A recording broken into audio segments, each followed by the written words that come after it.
இன்றைய மாணவர்களுக்கு, சிறந்த மாணவர்களுக்கு, அதாவது மதிப்பெண் அதிகமாக பெற்ற மாணவர்களுக்கு சின்னம்மாள் கல்வி அறக்கட்டளை சார்பாக ஐயா கேசவராஜன் ஐயா அவர்கள் ஒரு அருமையான நிகழ்ச்சியை ஏற்படுத்தி கொடுத்திருக்கின்றார். நிறைய அரசியல் மீட்டிங்கில் பேசினா நான் பார்த்துக்கிறேன், கல்வி மீட்டிங்கில் பேசுகிறேன். நான் படிக்க நினைக்கின்றேன், என்னால் படிக்க முடியவில்லை. ஏனெனில் எனது அப்பாவும் அம்மாவும் கூலி வேலைக்கு செல்கின்றார்கள், பட்டினி பசியில் கிடக்கின்றார்கள். சாயந்தரம் 6 மணிக்கு மேல் வீட்டுக்கு வருகிறார்கள். அவர்களின் நிலையை பார்த்தால் எனக்கு படிக்க முடியவில்லை. நான் படிக்க நினைக்கவில்லை, என்னால் படிக்க முடியவில்லை. ஆனாலும் நான் படிக்க நினைக்கின்றேன். எனது தாய் தந்தையின் நிலை எனக்கு வேண்டாம். எனது தாய் தந்தை போல் நான் கஷ்டப்பட விரும்பவில்லை. எனது தாய் தந்தை போல் நான் அடிமையாக இருக்க விரும்பவில்லை. நான் படிக்க விரும்புகிறேன் என்ற என் கவிதையை கூறி, நான் 10ஆம் வகுப்போ 12ஆம் வகுப்போ 5 சப்ஜெக்ட் 6 சப்ஜெக்ட், அதாவது 5 பாடம் 6 பாடங்களை படித்து அதில் நாம் 400 மார்க் 500 மார்க் இல்லை 300 மார்க்கோ எடுத்து தேர்வில் வெற்றி பெற்று நாம் ஒரு சிறந்த மாணவராக அடையாளப்படுத்திக் கொண்டிருக்கின்றோம்.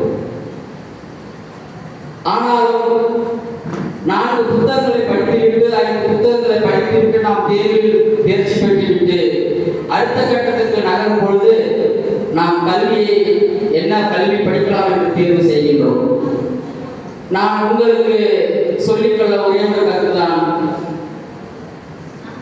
நான் முதலில் சமூகத்தை படிக்க வேண்டும். பாடநூல்களை படித்து நாம் மார்க் எடுத்து வெற்றி பெற்று அது ஒரு சாதனையாக நாம் கருதினாலும் நாம் முதலில் சமூகத்தை படிக்க வேண்டும்.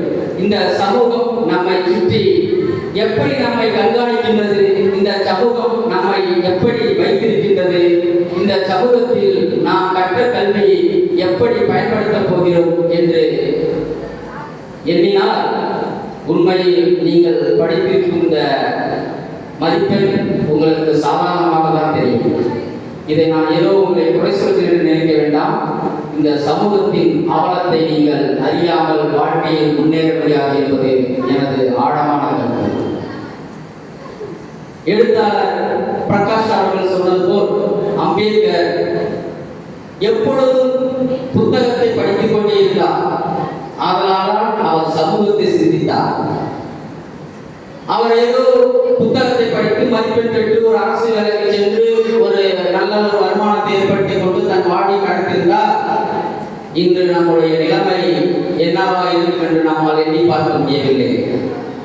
அதனால்தான் அம்பேத்கர் அவர்கள் பொருளாதாரம், அரசியல், கல்வி போன்ற எல்லா துறைகளிலும் படித்து சமூக அரசியலும் படித்து நமக்கு சட்ட வழியில் நமக்கு அதிகாரங்களை பெற்றுக் கொடுத்து இன்று இடஒதுக்கீடு என்ற ஒரு தளத்தை ஏற்படுத்தி கொடுத்து நாம் கல்வியில் மேலும் மேலும் முன்னேறுவதற்கு புரட்சியாளர் அம்பேத்கர் அவர்கள் நமக்கு பெரும்பாடு பெற்று நமக்கு இந்த வாய்ப்பை ஏற்படுத்தி கொடுத்திருக்கிறார். சுமார் 62,000 புத்தகங்களை படித்திருக்கிறார் அம்பேத்கர் அவர்கள். தன் வாழ்நாளில் 62,000 புத்தகங்களை படித்திருக்கிறார். நினைத்து பார்க்க முடியுமா? இதெல்லாம் பொய்யா நீ சொல்றது அப்படின்னு தான் சொல்லுவீங்க. நான் ஒரு 5 சப்ஜெக்ட் ஒரு 10 புத்தகத்தை 5 புத்தகத்தை படிச்சுட்டு அப்பா முடியடா சாமி படிப்புங்கிறோம். தன் வாழ்வில் 62,000 புத்தகங்களை படித்தார் அம்பேத்கர். அதனால்தான் அம்பேத்கர் சிறந்த சாதனையாளராக, சிறந்த கல்வியாளராக, சிறந்த சமூகவாளராக இது போற்றப்படுகிறார். நான் கடைசியாக இன்னும் ஒரு நிமிடம் கேட்டிருக்கிறேன். கடைசியாக உங்களுக்கு கூறிக்கொள்கிறேன், தயவு செய்து அப்பா அம்மா கஷ்டங்களை உணருங்கள். காலையில் எழுந்து உங்களுக்காக சமைச்சு, உங்களுக்காக தண்ணி பிடிச்சி, பாத்திரம் வளர்க்கி, உங்களை நல்ல முறையில் படிக்க வைக்கணும் உங்க அப்பா அம்மா உங்களை அனுப்பி விடுறாங்க. அதை நீங்க உணருங்க. அதை உணர்ந்து நல்லா படிச்சு வாழ்க்கையில வெற்றி பெறுங்க. தயவு செய்து அப்பா அம்மா சொல்வதை புறம்படாதீர்கள். அவர் சொல்வதெல்லாம் நமக்கு நல்லதாக சொல்வார்கள். இங்கே அதிகமாக பெண்களே வந்திருக்கின்றார்கள். ஏனெனில் வருங்காலம் பெண்களின் கையில் தான் இந்த உலகம் இருக்கிறது என்பதை இதுவே நிர்ணயிக்கிறது, இதுவே தீர்மானிக்கிறது. இந்த கூட்டமே எடுத்துக்காட்டாக நான் நான் நினைக்கின்றேன்.